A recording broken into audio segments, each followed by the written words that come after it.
One day in November, 1532, the New World and the Old World collided. ¿Cómo te atreves, indio perro? 168 Spaniards attacked the imperial army of the Incas in the highlands of Peru. Before the day was out, they had massacred 7,000 people and taken control of the Inca Empire. Not a single Spanish life was lost in the process. Why was the balance of power so uneven between Old World and New? And why, in the centuries that followed, were Europeans the ones who conquered so much of the globe? These are questions that fascinate Professor Jared Diamond. He is on a quest to understand the roots of power, searching for clues in the most unlikely places.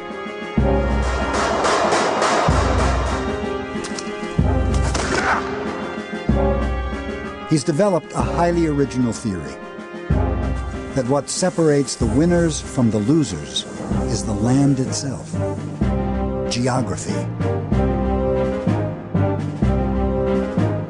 It was the shape of the continents, their crops and animals, that allowed some cultures to flourish, while others were left behind. But can this way of seeing the world shed light on the events of 1532?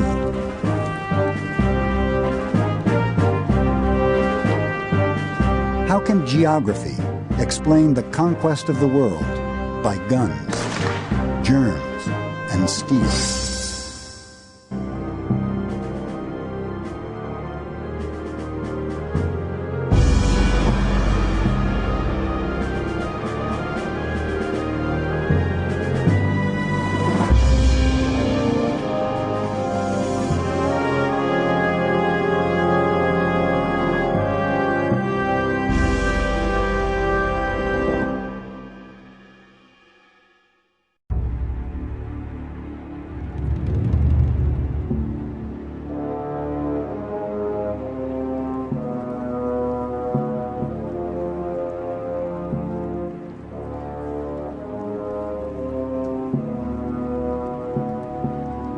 For 2 years, a band of Spanish conquistadors has been traveling in search of gold and glory.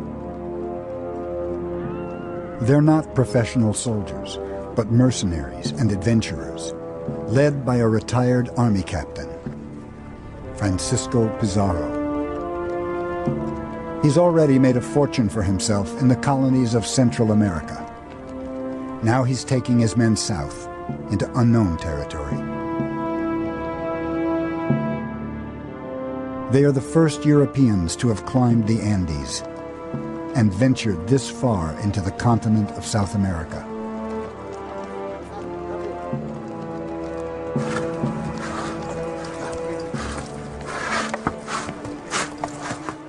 As they travel, they find evidence of a large native civilization. They've reached the edge of the mighty Inca Empire.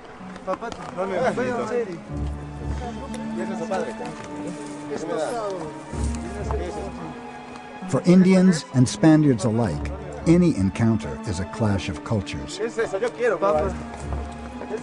These Indians have never seen white men before and have no idea of the threat they represent. They can't imagine that within a few days, these strangers will turn their world upside down.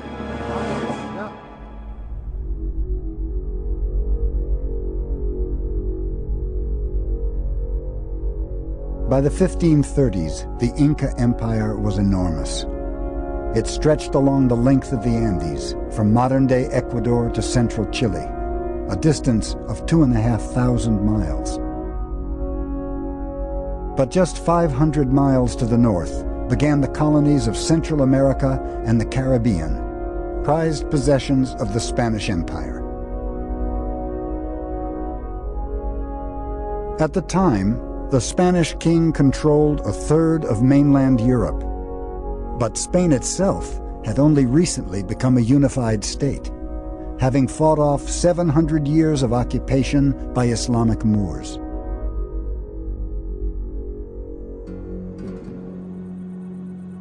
It was still a rural society. Most of the conquistadors came from villages and small towns in the heart of the country. Towns like Trujillo, where Pizarro grew up. He spent much of his childhood here, working as a swineherd in the fields nearby. Today he's remembered as a great warrior. His statue dominates the main square in Trujillo. And his family home has been turned into a museum.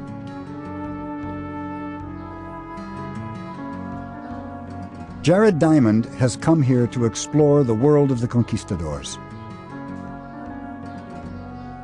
and understand the secret of their success. This is Francisco Pizarro, a Spaniard who conquered the most powerful state in the New World, the Inca Empire. Why did Pizarro and his men conquer the Incas instead of the other way around? Seems like a simple question. The answer isn't immediately obvious. After all, Pizarro started out as a rather ordinary person, and Trujillo here is a rather ordinary town. So what is it that gave Pizarro and his men this enormous power?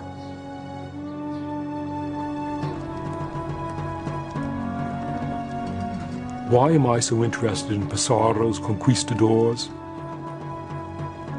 Because their story is such a grimly successful example of European conquest.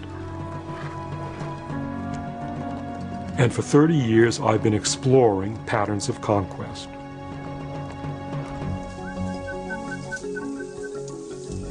Jared Diamond is a professor at UCLA in Los Angeles. But most of his fieldwork has been done in Papua New Guinea. His time there inspired him to explore the roots of inequality in the modern world, to understand why some people have been able to dominate and conquer others.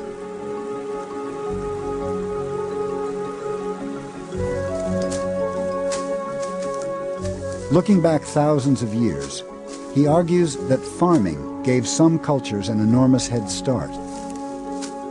And those who were lucky enough to have the most productive crops and animals became the most productive farmers. Agriculture first developed in a part of the Middle East known as the Fertile Crescent. Over time, crops and animals from the Fertile Crescent spread into North Africa and Europe, where they triggered an explosion of civilization.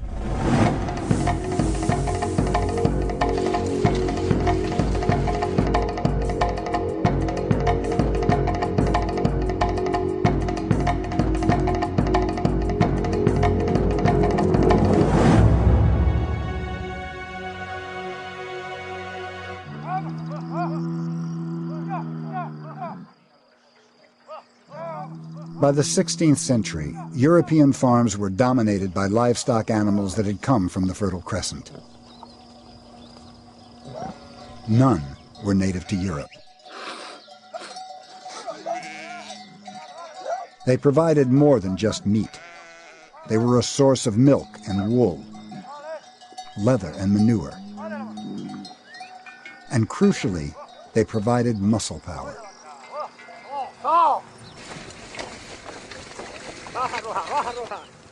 Harnessed to a plow, a horse or an ox could transform the productivity of farmland.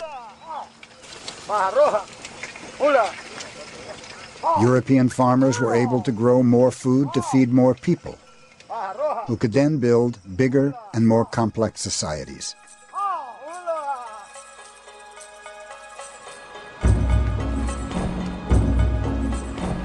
In the New World, there were no horses or cattle for farming.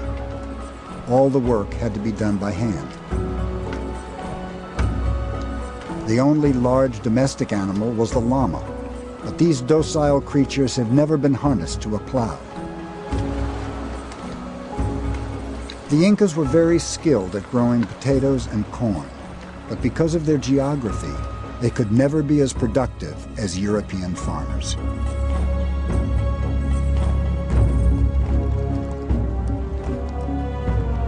Horses gave Europeans another massive advantage. They could be ridden.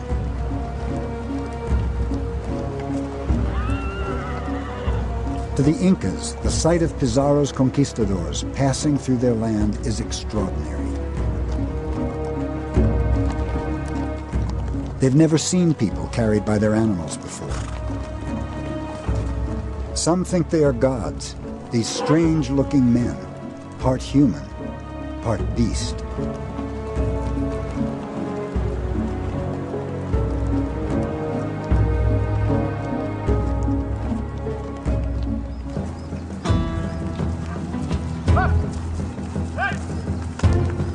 The horses that seemed so exotic to the Incas had already been used in Spain for 4,000 years.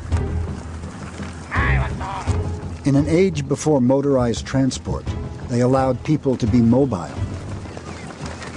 and control their land.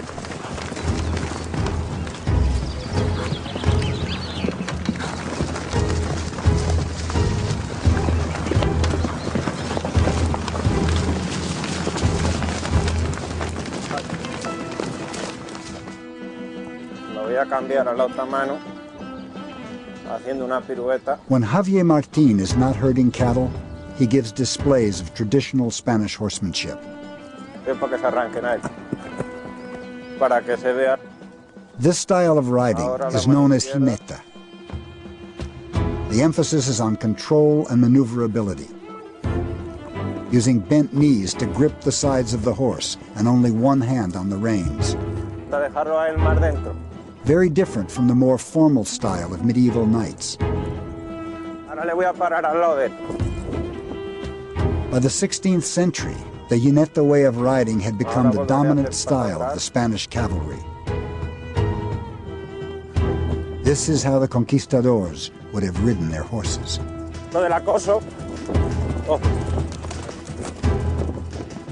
It's an amazing display of a big animal being controlled by a person, precise control, stopping and starting and turning. Javier told me that he has been riding since he was 5 years old, and when I watched this, I have a better understanding of where the conquistadors were coming from. They were masters of these techniques, and they learned these techniques for working with bulls, but the techniques were also good in a military context as well, and I can see that this control would let you ride down people in the open. People who had never seen horses before would have been absolutely terrified watching this. It would be strange and frightening, and that's even before one of these animals is rushing towards you, riding you down, about to lance you and kill you. News of the godlike strangers on their four-legged animals is taken by royal messenger to the emperor of the Incas, who's camped in the valley of Cajamarca in northern Peru, guarded by an army of 80,000 men.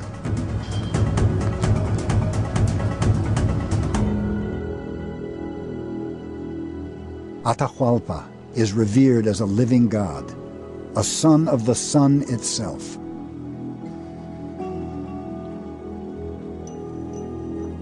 He's in Cajamarca on a religious retreat, giving thanks for a series of recent military triumphs.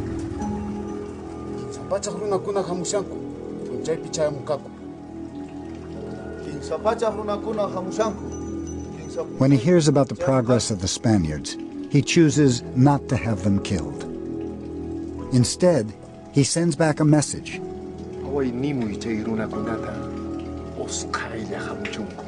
He invites them to join him in Cajamarca as quickly as possible.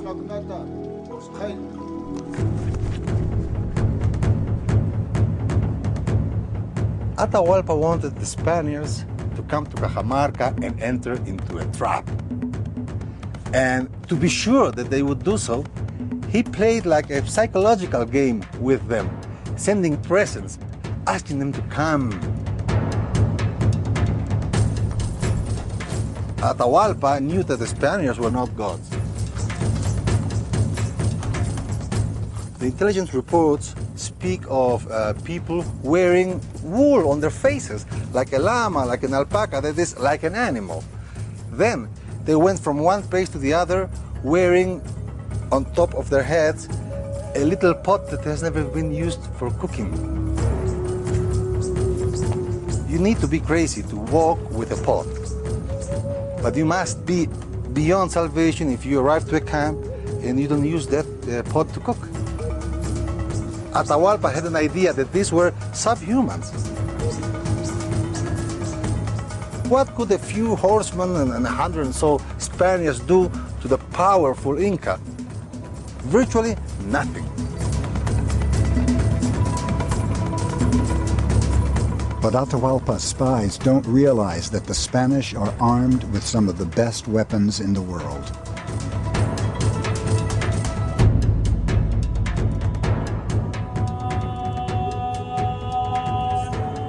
At the time of the conquistadors, Spain had the biggest army in Europe, orchestrated from the imperial capital, Toledo.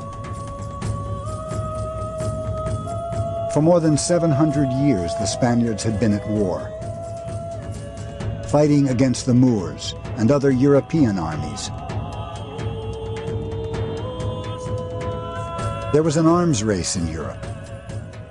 To survive, the Spaniards needed to keep up with the latest in weapons technology. Hey!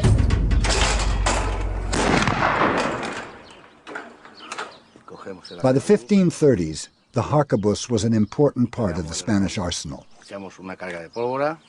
Gunpowder had originally come from China, but its use as a weapon was pioneered by the Arabs. In European hands, guns became lighter and more portable, and were used for the first time by foot soldiers on the battlefield.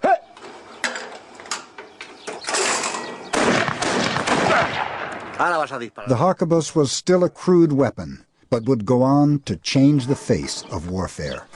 To us, moderns, this gun doesn't seem useful for anything. It's like a joke. Its aim is terrible. It takes a long time to reload, and while the shooter's reloading, an swordsman would come in and kill him. But the Incas hadn't even gotten this far, and even this gun, with its sound and with the smell and with the smoke and with every now and then a person that it manages to kill, would have been terrifying to someone who had never seen this before. This would have been shock and awe, 1532 style.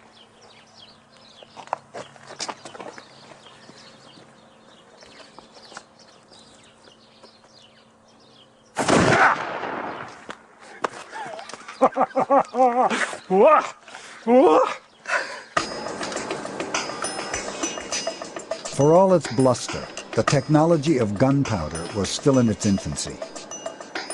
The real power of the conquistadors lay elsewhere, with the production of steel. Toledo had some of the best swordsmiths in the world. But why were people here able to craft deadly steel weapons, while the Incas were still making simple bronze tools?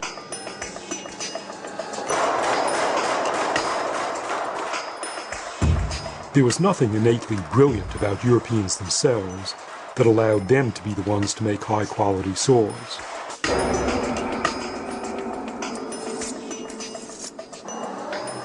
Just as with guns, swords were the result of a long process of trial and error that began outside Europe. People started working with metal in the Fertile Crescent 7,000 years ago. And because Europe was geographically close to the Fertile Crescent, Europeans inherited this metal technology.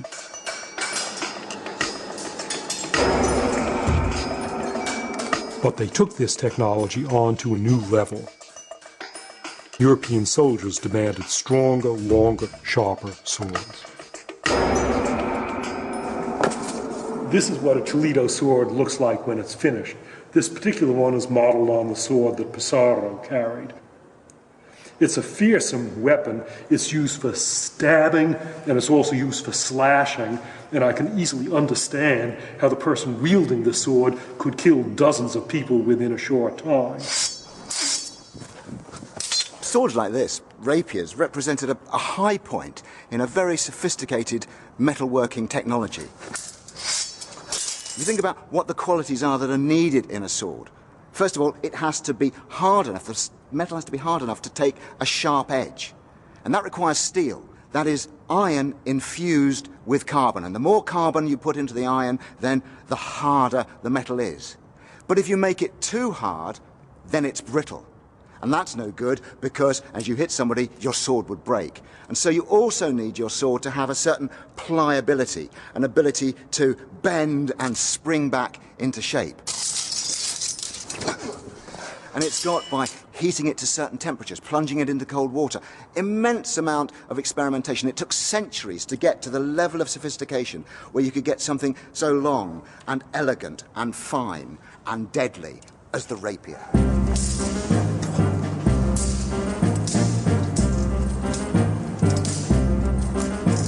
The rapier, with its extra-long blade, was developed as a dueling weapon, but became so fashionable in Renaissance Europe, it was the sword of choice for any aspiring gentleman. The word rapier derives from the Spanish term espada ropera, and that means dress sword. And for the first time in Spain, we start to see people wearing the sword with their everyday clothing, their civilian dress, going about their everyday business. They didn't do that in the Middle Ages. This is something new in the 16th century. And it's saying, I have arrived, I am a gentleman, I am upwardly mobile, and I claim ancestry from the knights of the Middle Ages. It was very much a symbol of the conquistadors' aspiring greed. The thing that drove them through all their hardships, the thing that made them go to the Americas, was their lust for gold, their lust for self-advancement.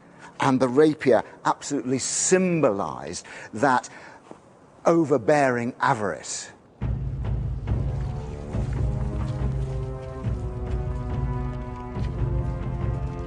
On November 15th, 1532, Pizarro's band of adventurers enters the valley of Cajamarca.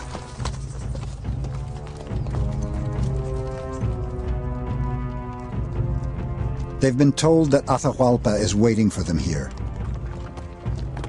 but they're not prepared for the sight that greets them.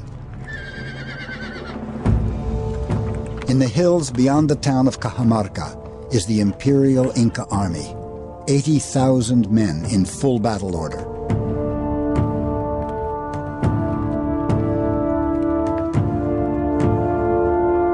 The conquistadors' own journals bear witness to their first impressions. Their camp looked like a very beautiful city.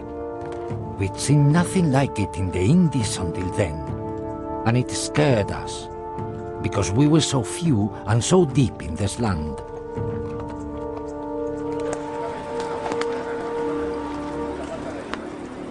Pizarro sends a party of his best horsemen into the heart of the Inca camp. They are led by Captain de Soto.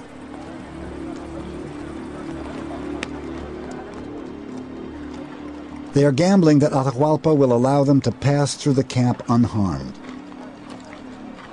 and agree to meet them. Soto's visit had a very important psychological purpose: to intimidate the Inca in front of his people, challenging him with the horse.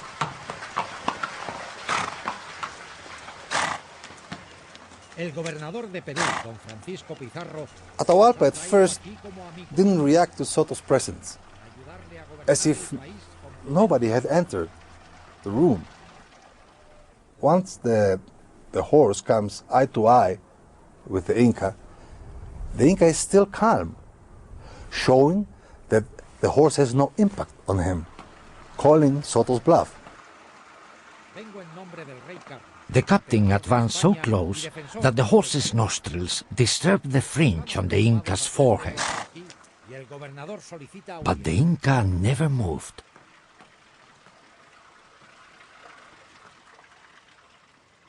And then, after a brief silence, comes Atahualpa's explosion.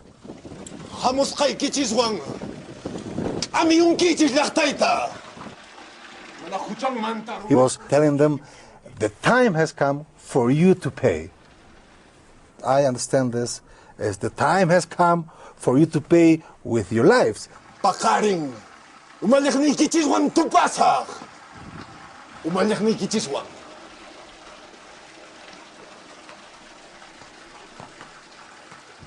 Soto, I understand, was nervous enough to come back with fear to the camp. And as we know, the Spaniards spent the night before in extreme fear.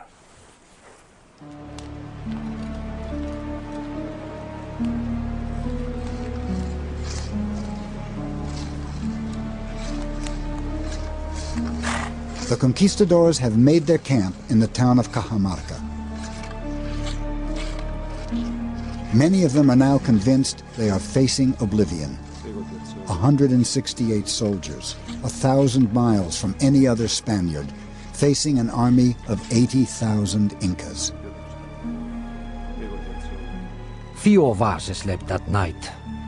We kept watch in the square, from where we could see the campfires of the Indian army. It was a fearful sight, like a brilliantly star-studded night.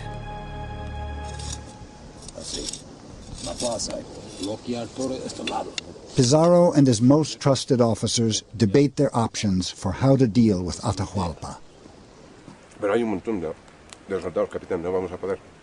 Some advise caution, but Pizarro insists their best chance is to launch a surprise attack the next day.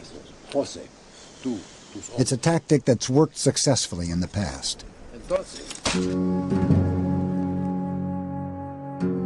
12 years before Pizarro went to Peru, another famous conquistador, Hernán Cortés, had gone to Mexico and encountered another formidable civilization, the Aztecs.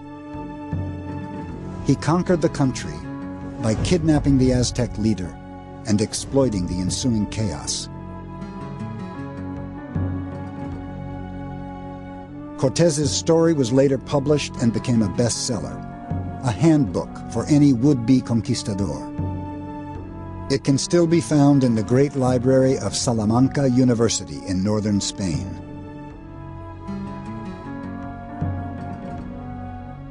This wonderful library here can be thought of, among other things, as a repository of dirty tricks, because in these books are the accounts of what generals had been doing to other generals for thousands of years in the past and across much of Eurasia. And here from this library we have a famous account of the conquest of Mexico with all the details of what Cortés did to the Aztecs and what worked.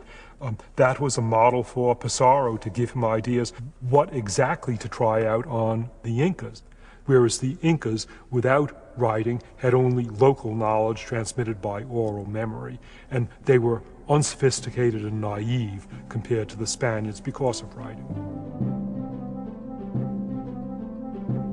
But if books were so useful, why couldn't the Incas read or write?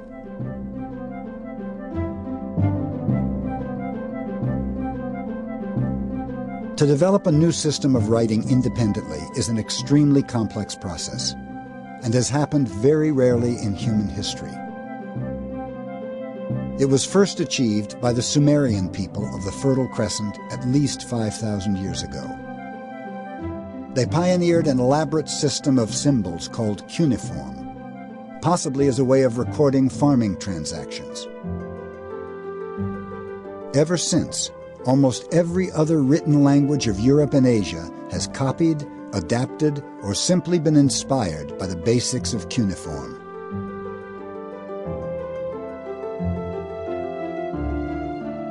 The spread of writing was helped enormously by the invention of paper, ink, and movable type. Innovations that all came from outside Europe but were seized upon by Europeans in the Middle Ages to produce the ultimate transmitter of knowledge: the printing press.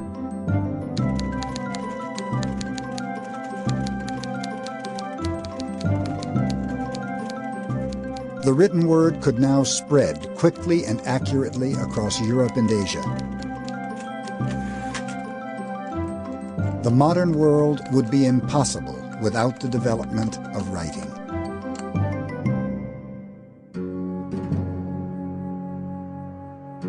But there's another part of the world where a new system of writing was invented independently. In southern Mexico, at least 2,500 years ago, native people developed a way of working with symbols that evolved into the Mayan script. But if the Maya had writing, why didn't it spread south to the Andes and help the Incas become literate?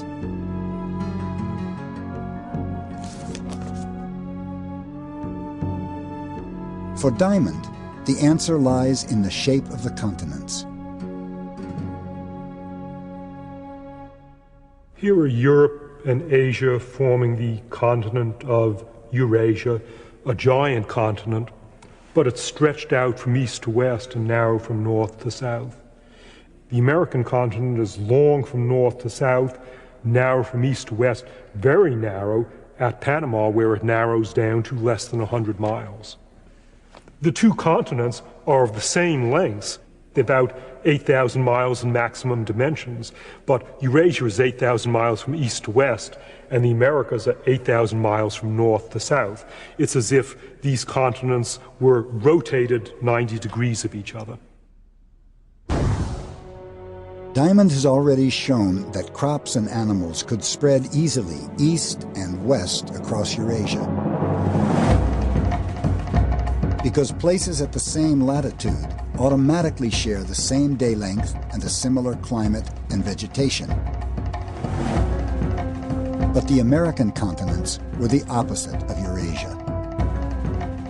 A journey from one end of the Americas to the other is a journey from north to south. A journey through different day lengths, different climate zones, and dramatically different vegetation.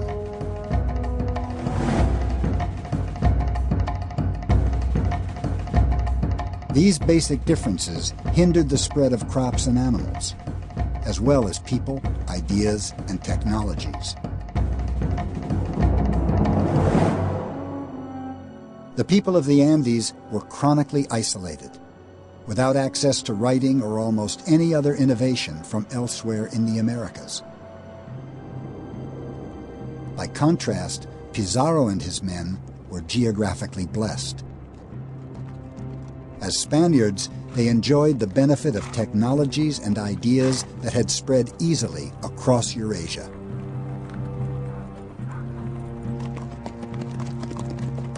The events of 1532 were clearly influenced by deep causes, over which no individual Spaniard or Inca had any control. The shape of the continents, the distribution of plants and animals, the spread of Eurasian technology. These were facts of geography. And at almost every turn of the drama, geography was tilted in favor of Europeans.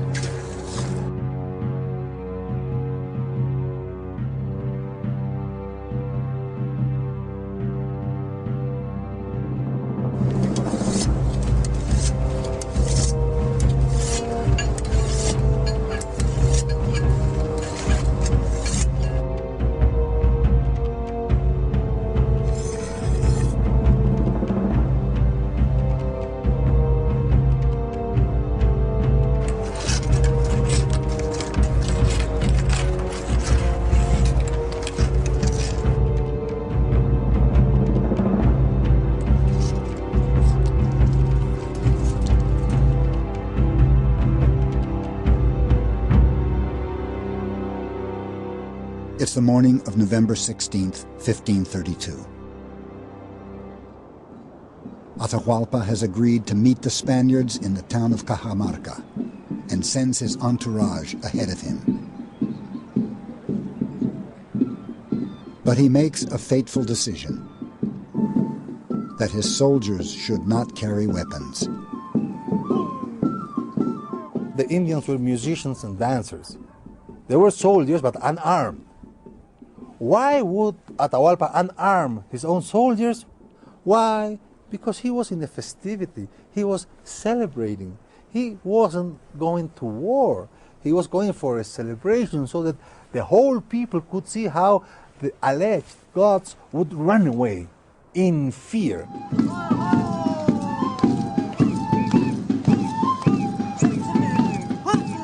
The fact that some people believed that the Spaniards were gods would play better in the hands of Atahualpa's purpose. If I know they are not gods and I defeat the gods, then of course everybody will be with me.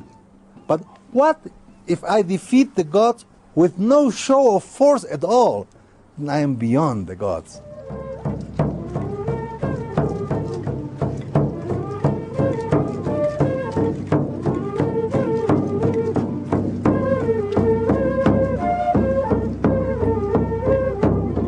While Atahualpa and his men enter Cajamarca, the Spaniards are waiting, hidden from view. There were 5,000 or 6,000 men, and behind them the figure of Atahualpa seated on a very fine litter, lined with feathers and embellished with gold and silver. Many of us pissed ourselves out of sheer terror.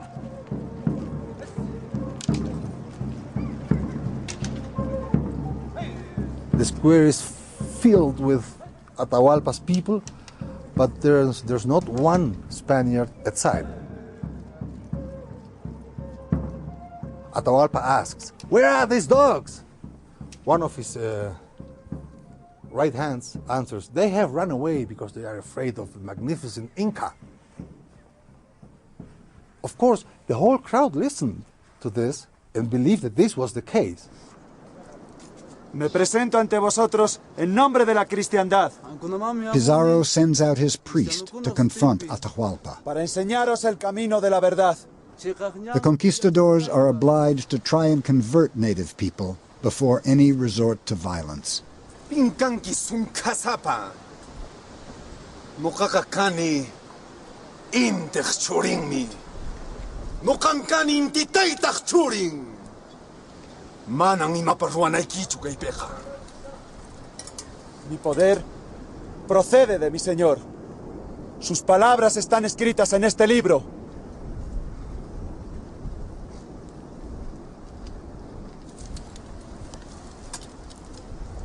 Imankaipi. Atahualpa has never seen a book before. He doesn't know what to do with it. Imankay.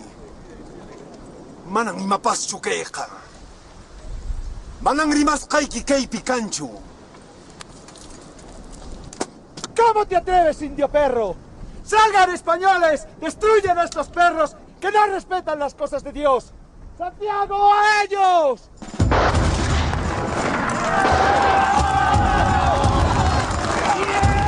At that moment, with the crowd absolutely unprepared, the horses come. There was massive panic.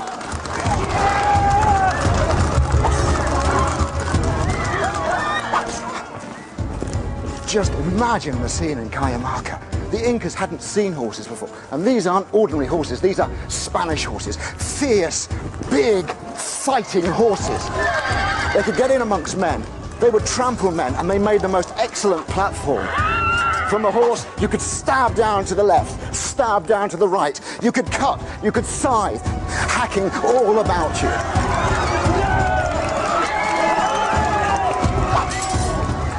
If only the Incas had known that what you had to do against cavalry was stand firm, then they'd have been all right. They had superior numbers, but they didn't know that. They fled, they broke ranks, and then the horsemen could get in amongst them, and they cut them down.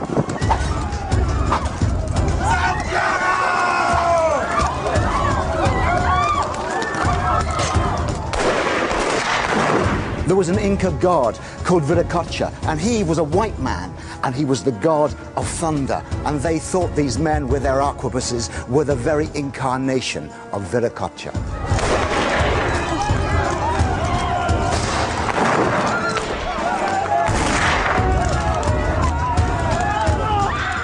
The Inca force was in his litter, helped by his carriers.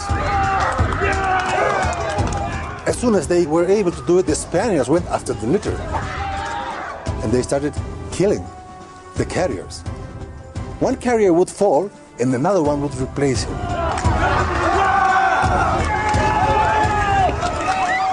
Only at the very, very, very end of the tragedy, the litter started to move because there were no more carriers left.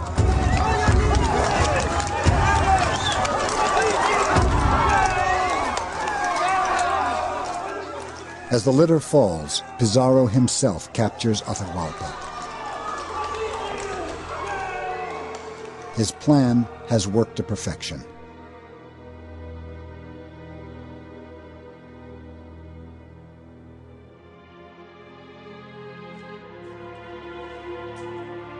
Atahualpa is taken to a makeshift prison in the royal quarters at Cajamarca.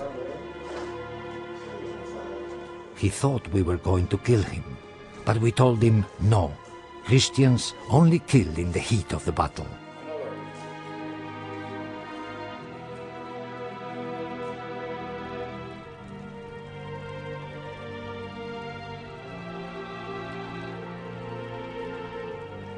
Outside, thousands of Incas are dead. The rest of the army has retreated to the hills. In spite of a massive imbalance in numbers, Spanish horses, swords, and strategy have proved decisive. But the Spaniards possessed another weapon they didn't even know they had. A weapon of mass destruction that had marched invisibly ahead of them.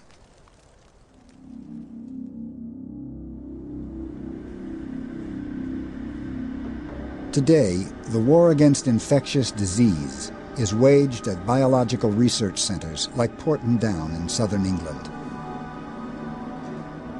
They produce vaccines here against the world's deadliest viruses. In the 16th century, there were no vaccines, and there was no protection from the rampant spread of infectious disease.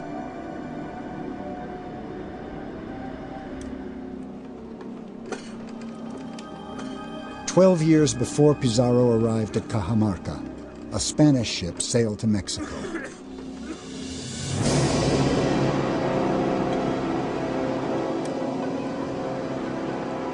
On board, one of the slaves was suffering from the first signs of a fever.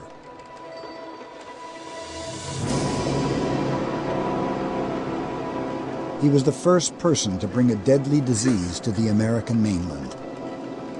The disease was smallpox. Within weeks, the smallpox virus would spread from a single source to infect thousands of Native Americans. Smallpox gets into the body when you breathe in the particles, and they attach themselves to the back of your throat and the inside of your lungs. About 2 to 3 days into the illness, then the classic rash appears. And in its worst forms, this takes over the whole of the body with initially pimples and then enormous blisters until the whole of the skin, starting with the hands and the face and then spreading down to cover the rest of the body, is taken over by the smallpox blisters. From that time on, the patient is highly infectious. Because each of those blisters is packed full of smallpox particles, then if you burst the blister, the fluid will come out and large numbers of viruses will be spilled onto whatever it touches.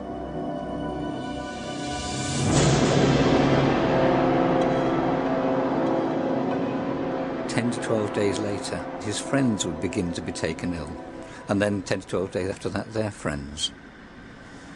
That kind of rate means the disease spreads exponentially. Its rate of increase gets bigger and bigger and bigger the more people are infected, until eventually it will cause tremendous devastation in the population. the first smallpox epidemic of the New World swept through Central America and reached the Inca Empire. Wherever it went, the virus decimated native populations, making them easier prey for Spanish conquest.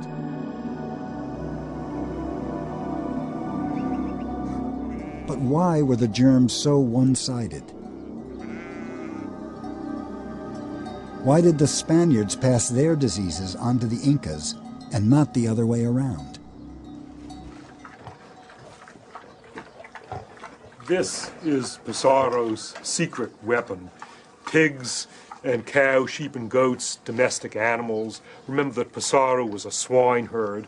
He grew up in huts like this, in intimate contact with domestic animals, breathing in their germs, drinking the germs in their milk, and it was from the germs of domestic animals that the killer diseases of humans evolved. For example, our flu evolved from a disease of pigs transmitted via chickens and ducks. We acquired measles from cattle. We acquired smallpox from domestic animals, so that these worst killers of human people were a legacy of 10,000 years of contact with our beloved domestic animals.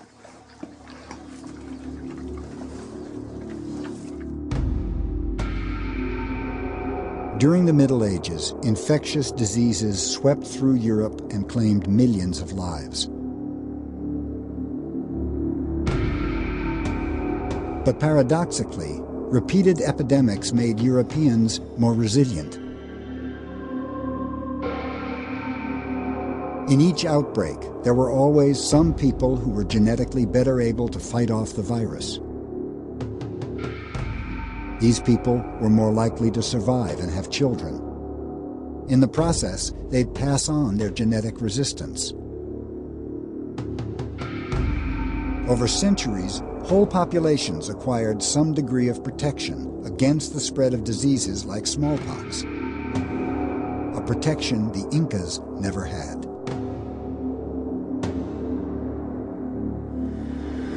When smallpox was taken to the New World, nobody in the New World had ever seen a disease like this before, so the number of people who were susceptible was much greater. There was no natural immunity, and so therefore the number of people who could both contract the disease and then spread it, and the number of people to receive it once it had been spread, was much higher. More people would die, and more people would be susceptible to catch it in the first place. It would spread rapidly throughout the population, and the death toll would be enormous.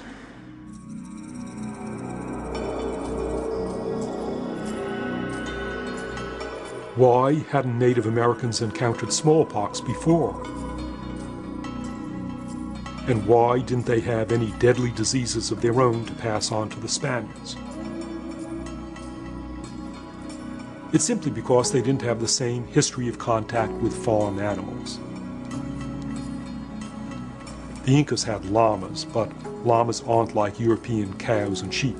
They're not milked, they're not kept in large herds, and they don't live in barns and huts alongside humans. There was no significant exchange of germs between llamas and people.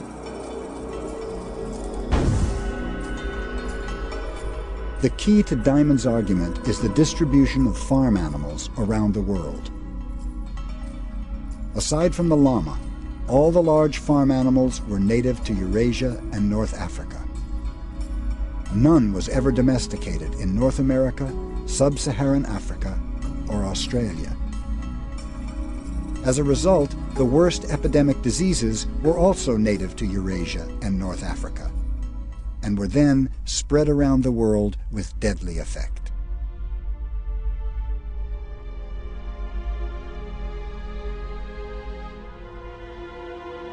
There's been a long debate about the number of indigenous people who died in the Spanish conquest of the New World.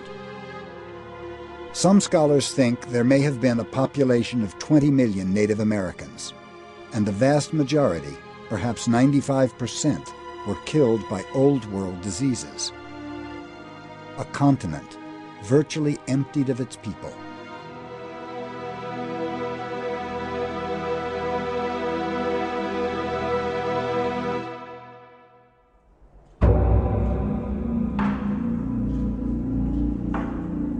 After the initial shock of his capture, Atahualpa became a cooperative prisoner. He learned to speak Spanish and play chess with his captors.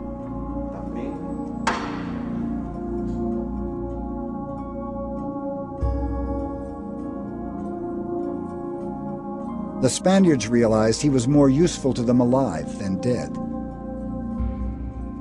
He was allowed to reestablish his court and prison, as long as he ordered his people to accept Spanish rule.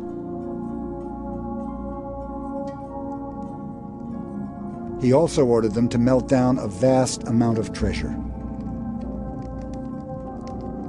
Pizarro had promised Atahualpa his freedom in return for the gold. It proved to be an empty promise.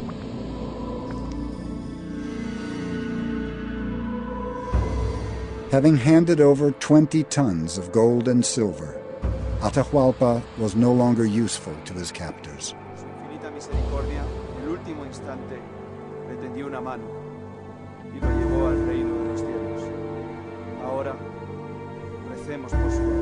He was garroted to death in the same square where so many of his followers had been slaughtered 8 months earlier.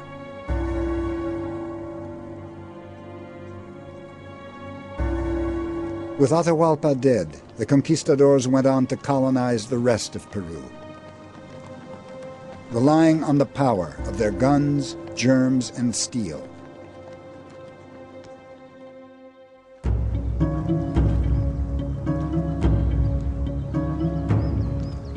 Gold from the Spanish colonies was brought back to Seville in southern Spain. There's little activity on the Guadalquivir River today, but in the 16th century, this was among the most important, busiest ports in the world. The steady flow of ships carrying treasure from the Americas helped Spain become one of the richest nations on earth. The conquistadors had changed forever the relationship between Old World and New. I came to Spain to answer a question. Why did Pizarro and his men conquer the Incas instead of the other way around?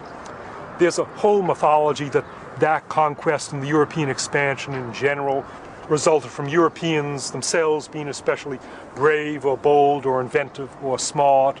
But the answers turn out to have nothing to do with any personal qualities of Europeans. Yeah, Pizarro and his men were brave, but there were plenty of brave Incas. Instead, Europeans were accidental conquerors. By virtue of their geographic location in history, they were the first people to acquire guns, germs, and steel.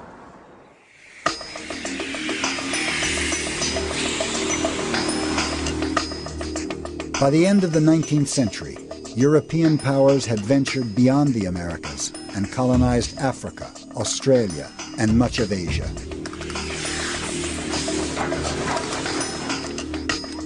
The process that began at Cajamarca had reached its logical conclusion.